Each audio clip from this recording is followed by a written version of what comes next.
The package showed up in the evening, just as I was about to shut down my laptop and pour myself a cheap glass of wine. No courier, no delivery slip. It was simply there, leaning against my door. A plain cardboard box with no return address, no stamps, no company logo. Almost as if someone had just left it and walked away. The box smelled faintly of damp paper. When I tore through the tape, the scent grew stronger, that same musty, almost sour smell of old library books that had been locked in a basement for too long. Inside, resting on a crumpled sheet of yellowed paper, was an old Sony Walkman and a cassette. The player was scratched and worn, the play button dull from years of use. The cassette itself had a peeling white label with faded handwriting. Station 400 for tape 1. I turned it over in my hand, frowning. Was this a joke? Some strange gift from a reader? I write about forgotten technologies, obsolete devices, and sometimes people send me relics, cracked radios, broken circuit boards, bundles of old magazines. But this felt different, too deliberate, too personal. The apartment was silent except for the faint hum of the refrigerator. Outside, an occasional car whispered past. I kept staring at the tape, running through possibilities in my head. Who would send this? Why? And why erase every trace of its origin?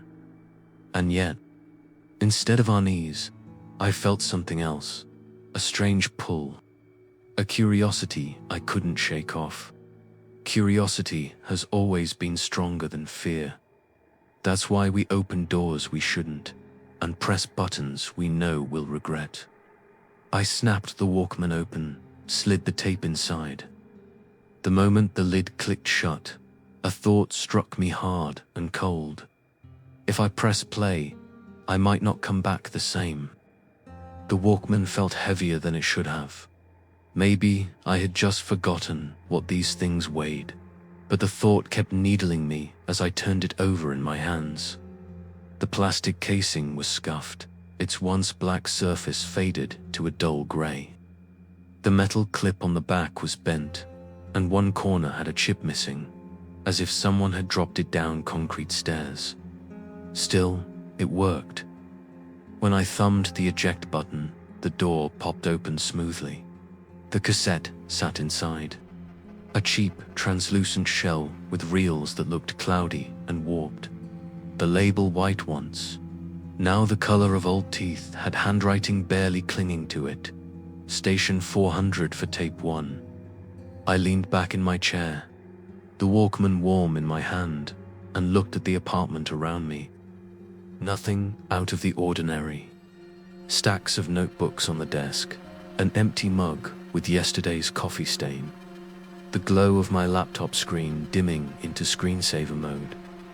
Just my one-bedroom place with its yellow walls and its familiar silence. And yet it felt expectant, as if the room itself was waiting for me to press play. The headphones were lightweight, the foam brittle against my ears. They smelled faintly of dust, like something forgotten in an attic. I took a breath, thumb hovering above the button. It was stupid to hesitate. I write about forgotten tech for a living. People send me junk all the time. Floppy disks, VHS tapes, circuit boards corroded with age. Half of them don't even work. This was just another relic, a curiosity at best, nothing more. I pressed play. A jagged burst of static hit me, so sharp it made me flinch. The kind of noise that rattles deep inside your skull. I almost stopped the tape right there. But then the sound leveled out into a steady hiss. The blanket of white noise that I'd heard 1,000 times when I was a teenager playing with my father's shortwave radio. Underneath the hiss came a faint beeping pattern. At first it was irregular, then it fell into rhythm, like a metronome hidden beneath the storm. And then I heard it, a woman's voice, flat, cold, inhumanly steady. 7419063. I froze. Numbers. She was reading numbers. Each digit enunciated clearly, as though plucked from a list. The cadence was unmistakable. A number station. I sat forward, elbows digging into my knees, straining to catch every syllable. 218057. I swallowed, throat dry. Numbers stations weren't supposed to exist anymore. They were relics of the Cold War, tools for spies in trench coats who exchanged meaningless-seeming codes across dead frequencies. Most had shut down years ago. The idea of hearing one now, on a cassette mailed to me in 2025, felt impossible.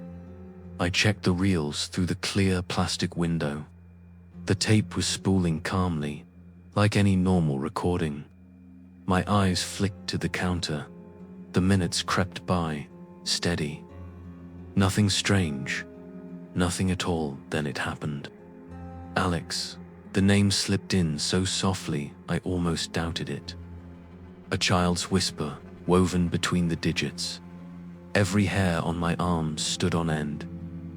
I jerked the headphones off so violently they snapped against my collarbone.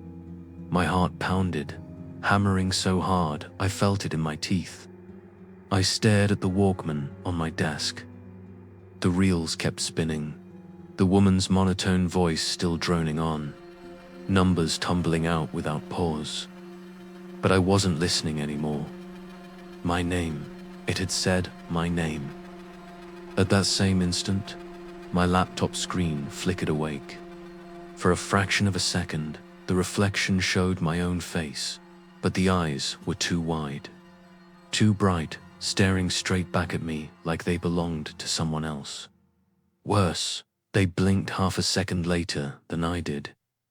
The moment something calls you by name, it stops being background noise. It becomes personal. And nothing personal ever stays harmless. Sat there in the silence of my apartment, headphones dangling in my hand, ears ringing. I wanted to tell myself I'd imagined it, that my brain had stitched nonsense into meaning. Pareidolia, auditory hallucination. I'd written about those things before. It made sense. It had to make sense. Still, I reached out with shaking fingers, stopped the tape, and rewound it 10 seconds. My pulse throbbed in my neck. Play, double quotes, 741906.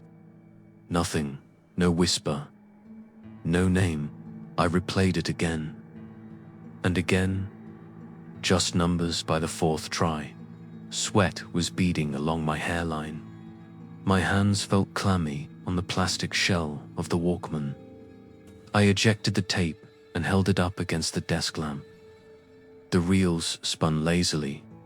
There was nothing to see, just magnetic tape wound neatly inside. I wanted to throw it across the room, smash it against the wall, grind it underfoot until it was nothing but shards of plastic and tangled brown ribbon. But instead, I slid it back into the Walkman and set it carefully on the desk, as though it were fragile, as though it could break me instead of the other way around. The apartment was too quiet now. Outside, I could hear the faint hiss of a car passing on the wet street, the kind of sound that would normally vanish into the background. Tonight, it sounded loud, close, intrusive. I rubbed my temples and closed my eyes, but the whisper wouldn't leave. That soft, childlike tone repeating my name. I checked the label on the cassette again. Station 404, tape 1.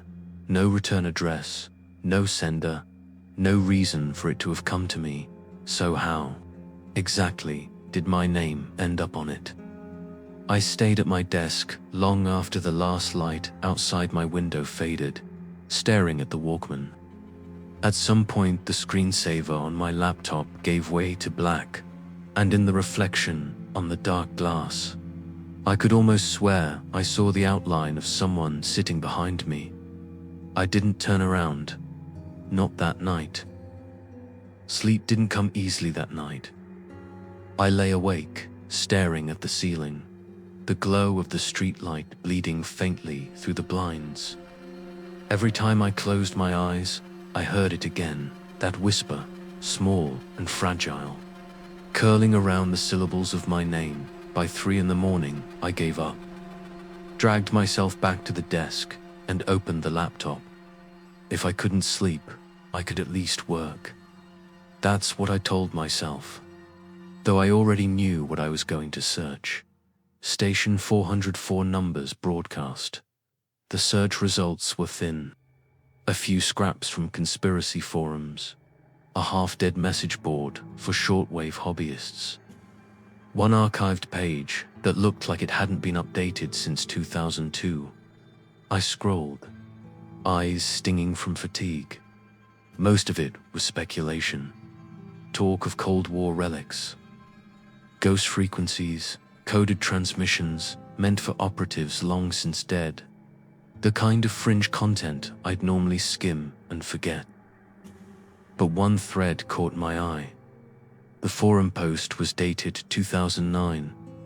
The user's handle was E. The title read, "Do not listen past the first tape." The body of the post was short, almost frantic in tone. They used to call it Station 404. You won't find it on air anymore, but copies exist. People say there are 7 tapes in total. They show up where they're not supposed to. If you find one, don't play it. And whatever you do, don't let it finish. There were no replies. Just one warning, hanging there in digital dust for more than a decade. But at the very bottom of the post, almost lost in the page's broken formatting, was a single line. "If you're reading this in the future, Alex, stop now." My breath caught. The post was dated 2009. As I stared, the laptop fan kicked on suddenly, loud and ragged, like the machine itself had started breathing. Warnings always look exaggerated, until you realize they were written by someone just like you. Sitting in the same chair, staring into the same abyss, I leaned back, running my hands down my face. 7 tapes. The thought made my stomach twist. Mine was labeled Tape 1. Coincidence, I tried to tell myself. Someone messing around with analog editing, an elaborate prank. But even as the rationalizations lined up in my head, they felt thin. Who would go through this much trouble, and why me? I forced myself to keep reading.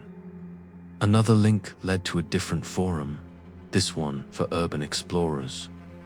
Buried in a thread about abandoned military bunkers was a short mention of 404 tapes, supposedly found in a derelict listening station somewhere in Eastern Europe. Some claimed it was tied to Soviet-era broadcasts, the kind that never fully went dark. Towers rusting in forests, concrete rooms where Russian voices still echoed in static. The poster claimed he had heard one himself. It's just numbers at first, but then you hear things that shouldn't be there. Voices calling to you. People you know. Don't make the mistake I did. Once you've heard it, you don't stop thinking about it. Again, no replies. Just silence. The glow of the laptop screen cast the room in a pale, sickly blue. I sat there, rereading the words, again and again, until the lines blurred. There was no evidence, no proof, just stories. And yet my pulse quickened the longer I stared at them. I needed to ground myself. Facts, not folklore. I turned back to the Walkman. It sat where I'd left it, the cassette locked inside. The little reels stared back at me like twin eyes. I told myself I'd just listen for patterns, document the details, treat it like research, nothing more. I slipped the headphones on and pressed play. The woman's monotone voice returned immediately, spilling numbers in steady rhythm. I scribbled them down in my notebook. 7,419,063, 21805, 744, 2119, line after line filled the page. I searched for patterns, primes, coordinates, anything that might give them meaning. Nothing fit. Then, at the 20-minute mark, the tape shifted. The woman's voice dissolved into static, replaced by something rougher, a male voice, deep, with a clipped accent I couldn't place. Russian, maybe. The tape quality made it hard to tell. I jotted the fragments down, the harsh syllables sticking in my head. And after that, Nivosvishez. I didn't speak Russian, but I typed the words into a translation site. The result made my stomach tighten. Fault. Don't come back. It didn't sound like random noise anymore. It sounded like a command. Behind the words came another sound. Faint, but unmistakable. The metallic scrape of chains dragged across a floor. I pulled the headphones off, pulse hammering. The sound continued faintly in my head, phantom echoes lingering in my ears. I glanced around my apartment, suddenly alert to every creak and hum. The refrigerator compressor groaned in the kitchen. Pipes ticked faintly in the wall. Outside, a car passed, its tires hissing against wet pavement. Normal sounds, safe sounds, and yet none of it felt normal anymore. I closed my notebook and shut the Walkman off. My hands were trembling again. I stared at the silent cassette, its label staring back at me like a warning. Station 404, tape 1. If the online scraps were true, there were more. 6 more, somewhere out there. But for tonight, I had only one. And that was already too much. The next day, I tried to convince myself it had all been exhaustion, lack of sleep, an overactive imagination. Journalists spend too many nights hunched over glowing screens. Hallucinations aren't unheard of. That's what I told myself as I made coffee and avoided looking at the Walkman still sitting on my desk. But by noon, curiosity had burned through my flimsy defenses. I told myself I would digitize the tape, archive it. If I could trap the sounds on my computer, examine them like data instead of whispers in my ear, maybe I'd take control back. I hooked the Walkman into my laptop with an old auxiliary cable. A hiss of static filled the speakers, followed by the woman's endless recitation of numbers. I opened an audio editor, hit record, and watched the waveform sketch itself across the screen. At first, it looked normal. Peaks and valleys of sound, evenly spaced. But 10 minutes in, anomalies appeared. Shapes they weren't. Random fluctuations. The noise carved patterns into the spectrogram, faint, jagged outlines that resembled features of a face. I leaned closer, my pulse hammering. The face wasn't a stranger's. It was mine, younger, softer. The same crooked haircut from a third-grade school photo I hadn't seen in years. A crawling chill spread over my skin, as if tiny fingers were dragging themselves down my arms. A pair of eyes, a crooked mouth. I zoomed in until the pixels blurred, but the shapes held. My stomach knotted as the lips seemed to curl into a grin. I yanked the headphones off. The sound didn't stop. It was faint, but the static still hissed, whispering from the laptop speakers even after I hit stop. Even after I closed the program, the cursor froze. The screen flickered. Then my entire laptop locked up with a shrill tone that pierced the room. I shut it hard, heart hammering, silence. I sat there breathing hard, ears ringing, when I heard it, a child's laugh. Thin and bright, coming through the wall from the apartment next door. My neighbor's kid, I told myself. I'd heard him playing before, and when the laugh finally died, another voice surfaced in my mind, the same one from the tape. Rough, distorted, Russian. I remembered the syllables I had typed earlier. Ni vosvrasejte. Don't come back. Hearing it now, it felt less like a warning and more like a promise. I stumbled back from the desk, knocking my chair over. My pulse thudded in my ears as I stared at the wall. After a moment, the whisper died, leaving nothing but emptiness. The phone rang, not my cell, my laptop, a dusty, half-forgotten relic that sat in the corner of the room. I hadn't heard it ring in months. I crossed the room slowly, every step heavy, and lifted the receiver. Hello. Static rushed in, almost identical to the tape. And beneath it, that same child's voice breathed one phrase. You're listening. Then the line went dead. I stood there, gripping the receiver, my hand clammy, my body frozen. The silence in the apartment pressed down like a weight. I set the phone back in its cradle and turned toward the desk. The Walkman was still sitting there, motionless, as if it hadn't been touched. The reels gleamed faintly in the dim light. Technology was supposed to connect us, but sometimes it feels like the wires connect us to something that shouldn't be. Listening, something had followed me out of the tape. I wanted to stop, to lock the cassette away, throw the Walkman in the trash, and scrub the audio files from my hard drive.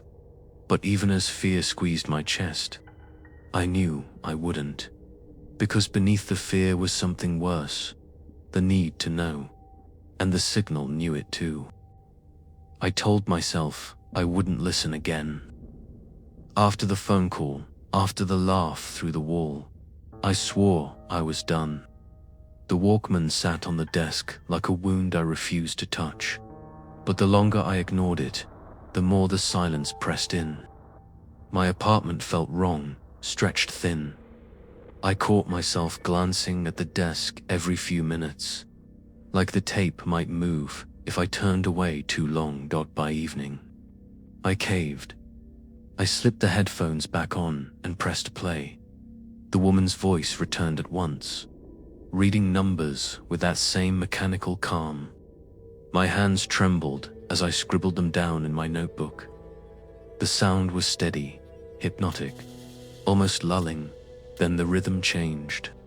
A soft knock echoed in the background of the recording, 3 dull thuds, evenly spaced. And at that exact moment, someone knocked at my door. My blood turned to ice.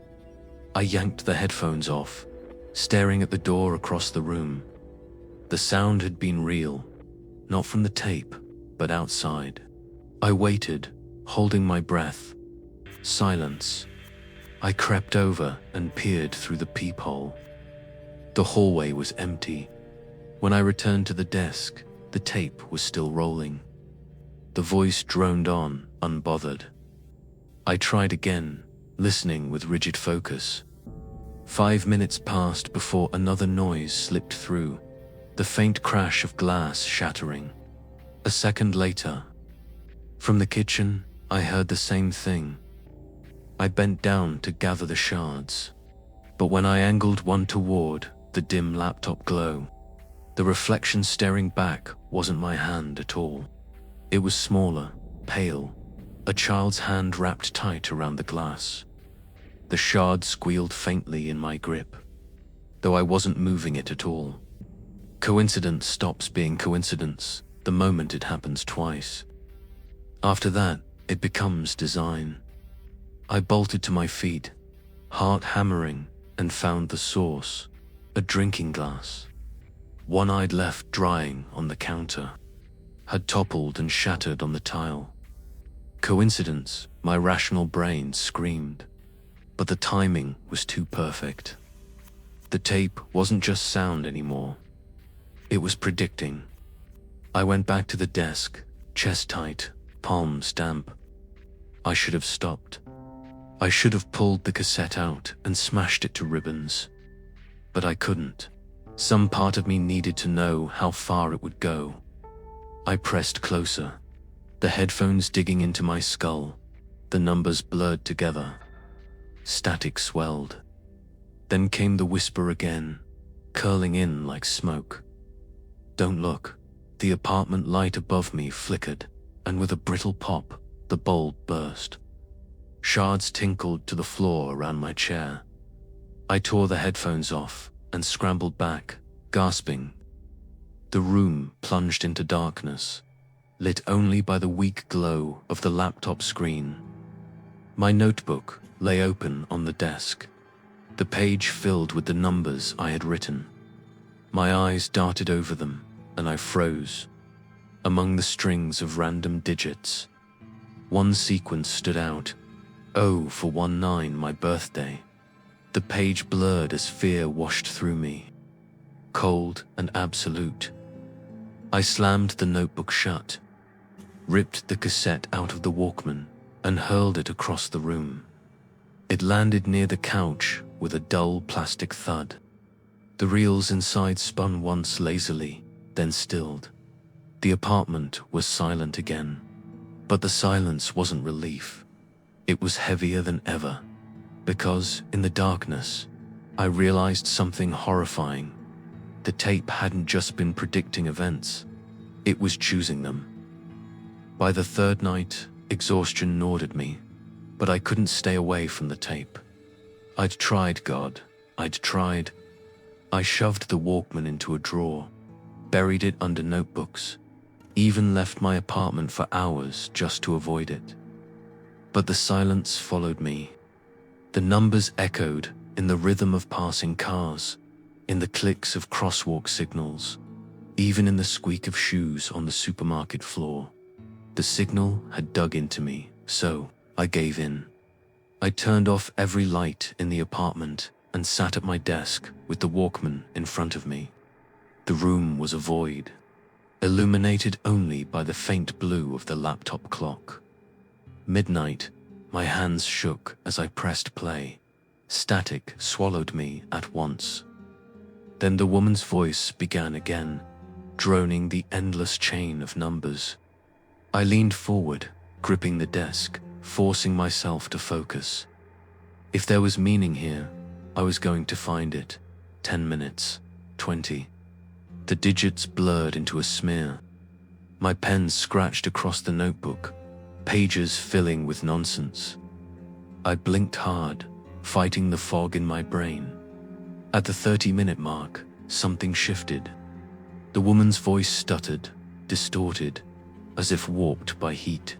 Then, beneath the static, I heard breathing, slow, wet, and then a child's whisper. Clear as glass, you'll find me. The room chilled. My breath fogged in front of me, though the heater hissed in the corner. I clutched the headphones tighter against my ears. The whisper came again, louder now, overlapping with the woman's monotone. This time I froze, because the second voice wasn't the child's anymore. It was mine.